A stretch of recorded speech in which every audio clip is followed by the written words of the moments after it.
जो परमेश्वर ने क्यों हमें लिख के दिया, ताकि हम इस पे फेथ करें। आज सोच का फर्क है। हमारी सोच, जो सेवकों की सोच है, वो अपने पिता से मैच नहीं कर रही। गड़बड़ यहाँ पर है। मीटिंग कराएंगे, अरेंजमेंट कहाँ से होगा, कैसे होगा, क्या होगा, है ना। बहुत सारी चीज़ों को हम फिजिकली चीज़ों से देखते हैं। मैंने बोला आप खड़े रहो, बाकी का काम यीशु कर लेगा। मूसा खड़ा रहा, लाल समुंदर 2 भाग हो गए। मैंने बोला मूसा खड़ा रहा, बाइबल कहती है 40 साल तक उसके लोगों को परमेश्वर ने मन्ना खिलाया। आज प्रॉब्लम है खड़े रहने की। अभी शैतान क्या कर रहा है, डरा धमका के ये बैठ जाए, ये मिनिस्ट्री छोड़ दें, ये सेवा छोड़ दें, ये डर जाएं। वो अपना काम कर रहा है, लेकिन हमें क्या करना है, खड़े रहना है। और ये हयात कब आता है हमारे जीवन में, जब हमारे अंदर खराई होती है, जब हमारे अंदर सत्य होता है, तब हमारे अंदर एक दलेरी होती है। हमें पता है हम सही खड़े हैं, हम परमेश्वर के साथ खड़े हैं। दानियल क्या था वहां पर, एक अन्य जाति व्यक्ति उस राजा नबूकदनेस्सर को उस खुल के बोलता, राजा बोलता है तुझे दान दूंगा। बोला दान अपने पास रख, जो मुझे परमेश्वर ने दिया मैं बताता हूं तेरे साथ क्या होगा।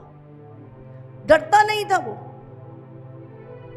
परमेश्वर के लोगों के अंदर डर नहीं होना चाहिए। सबसे बड़ी प्रॉब्लम है ये, जानते हैं। मैं बोलती हूँ सेवक ही मत बनो। अगर डरपोक हो तो सेवा मत करो, छोड़ दो सेवा, घर बैठ जाओ।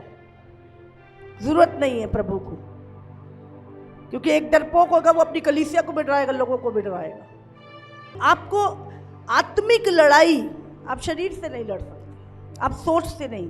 मैं आज बात कर रही थी, मैंने बोला इतना सताब है, एक ऐसा प्रेयर रूम बनाओ जहां पे हर एक की कलीसिया से रोज लोग आकर दुआ प्रार्थना करें, घुटने टेक कर। मैंने बोला हमारा युद्ध लहू और मांस से नहीं, पर अंधकार की शक्तियों से है जो आकाश में है। और अब वो प्रधानताएं, वो प्रभुताएं, वो काम कैसे करेंगी? देखो, शैतान को काम करने के लिए क्या चाहिए? बॉडी। उसने जब शैतान ने हब्बा को गिराना था तो उसने किससे डील की?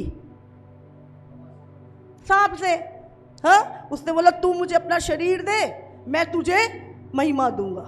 समझ रहे? तो उसको दे चाहिए जिसके द्वारा वो अपना काम कर सके।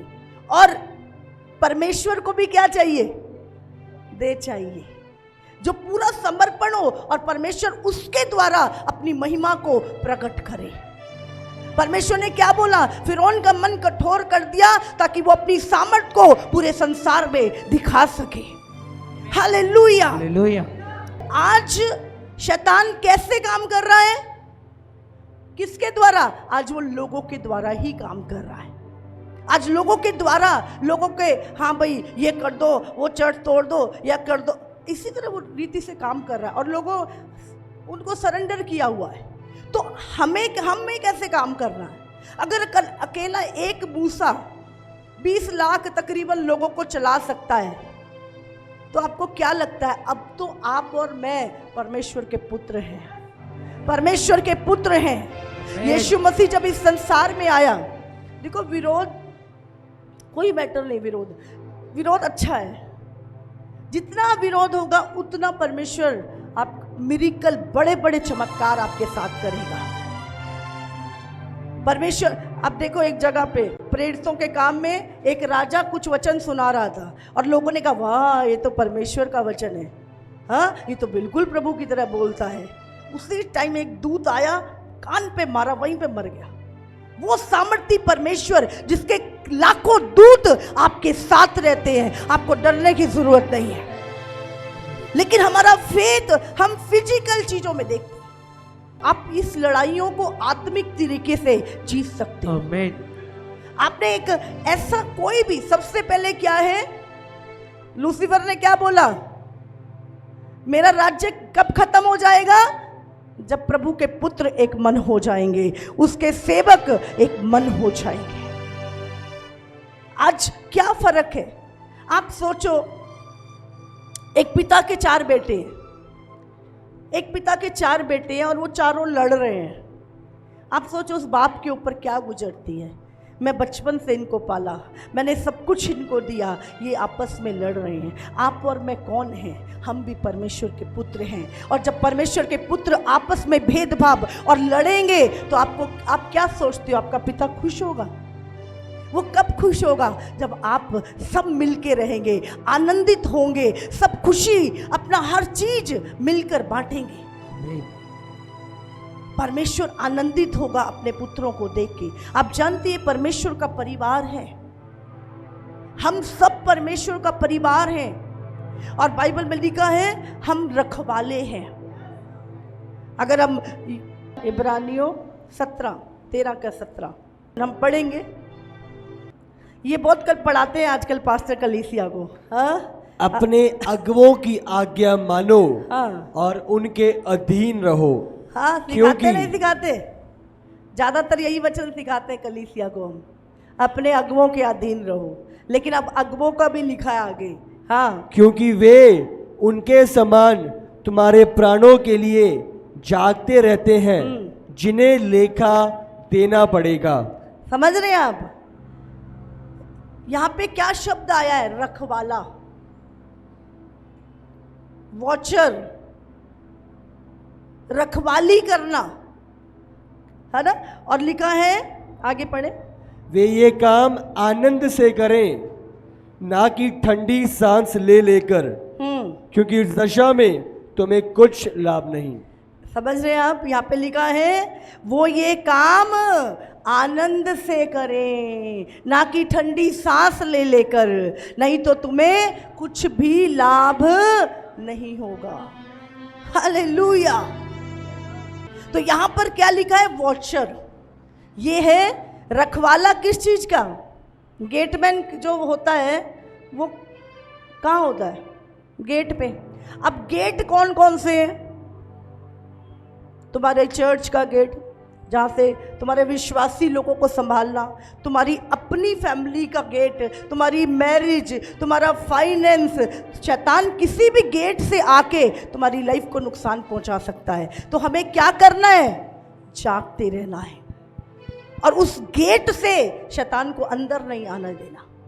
हम तो आराम से खा के सो रहे हैं और शैतान उन गेट से अंदर आ रहा है। आज जी मैरिज लाइफ खराब, आज जी पास्टर की ये कलीसिया खराब, आज जी ये हेल्थ खराब, बहुत सारी चीजें। क्यों? हम रखवाली नहीं कर रहे। परमेश्वर ने क्या बोला? तुम एक गेट कीपर हो, लिखा नहीं? रखवाली करने वाला किसको बोलते हैं? गेट कीपर, वॉचमैन, जागते रहने वाला। तो परमेश्वर हमें क्या कह रहा है? पास्टर लोगों को क्या कह रहा है प्रभु? अगुवे की बात हो रही है ना, अगुवों के अधीन रहो। और फिर अगुवों के लिए भी एक कमांड है कि हमें भी जागते रहना है और जागते रहना, प्रार्थना करना। उस जगह पर कहां से शैतान एंट्री कर रहा है? कहां से? कौन से गेट से? मेरी आत्मिक लाइफ के ऊपर असर पड़ रहा है। कहीं से कोई गेट से शैतान एंटर तो नहीं कर रहा। हमें रखवाली ऐसे घूमते रहना है। हाँ, मेरी मैरिज लाइफ, मेरा परिवार, मेरी कलीसिया, मेरी आत्मिक जीवन, मेरा फाइनेंस, हर चीज को आपने ध्यान रखना है। हालेलुया। आज हम अपना फोकस अगर सिर्फ कलीसिया बना लोगे, परिवार पे अटैक करेगा। अब जानते शैतान कैसे काम करता है एक व्यक्ति के जीवन में, खासकर पास्टर। आपकी लाइफ अच्छी है, प्रेयर लाइफ अच्छी है, चलो आप युद्ध जीत गए, आप शैतान के कहने में नहीं आई। वो अटैक करेगा आपकी फैमिली पे, आपकी पत्नी पे अटैक करेगा, वो लड़ेगी आपसे, आपकी शांति खोएगी।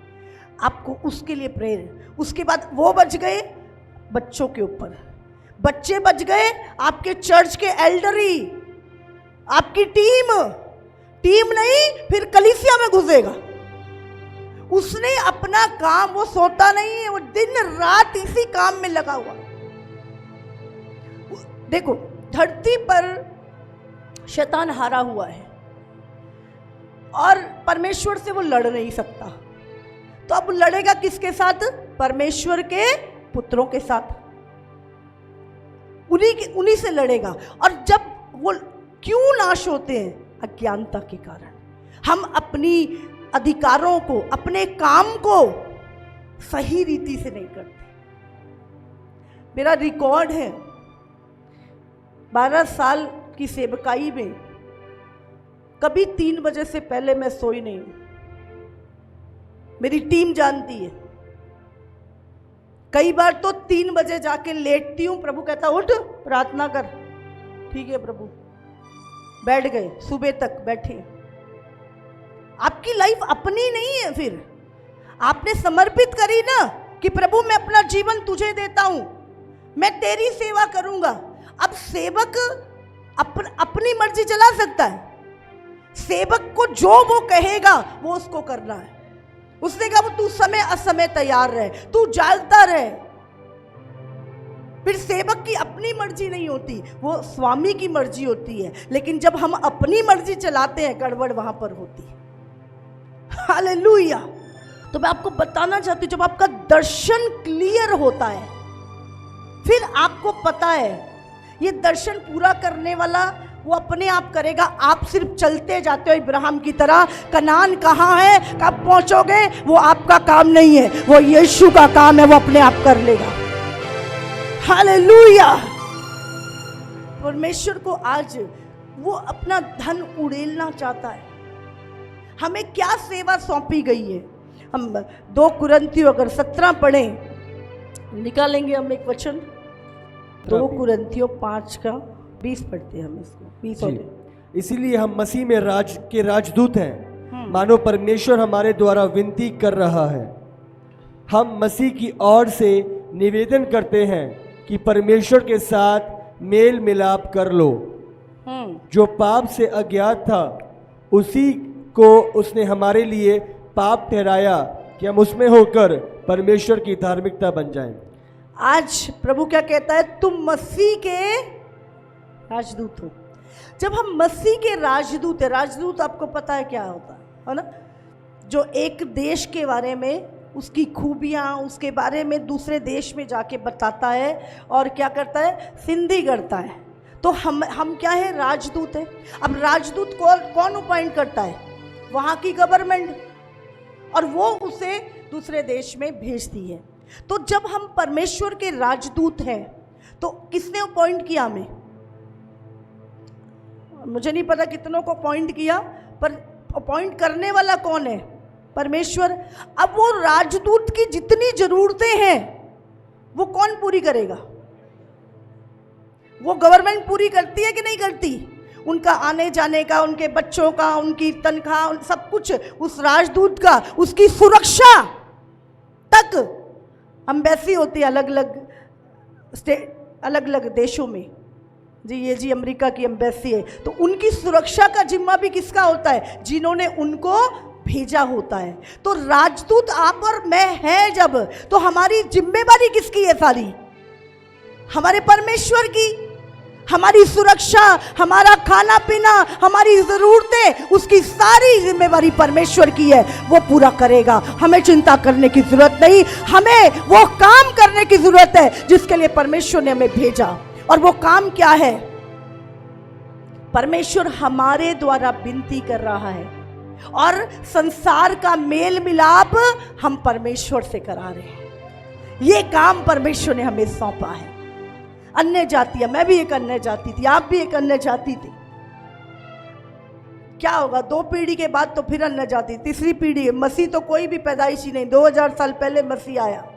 उससे पहले तो हम कुछ ना कुछ थे ही, होंगे ही, लेकिन परमेश्वर से दूर थे। और हमारा मेल मिलाप किसी ने परमेश्वर से कराया, और यही सेवा हमें भी सौंप दी। हालेलुया।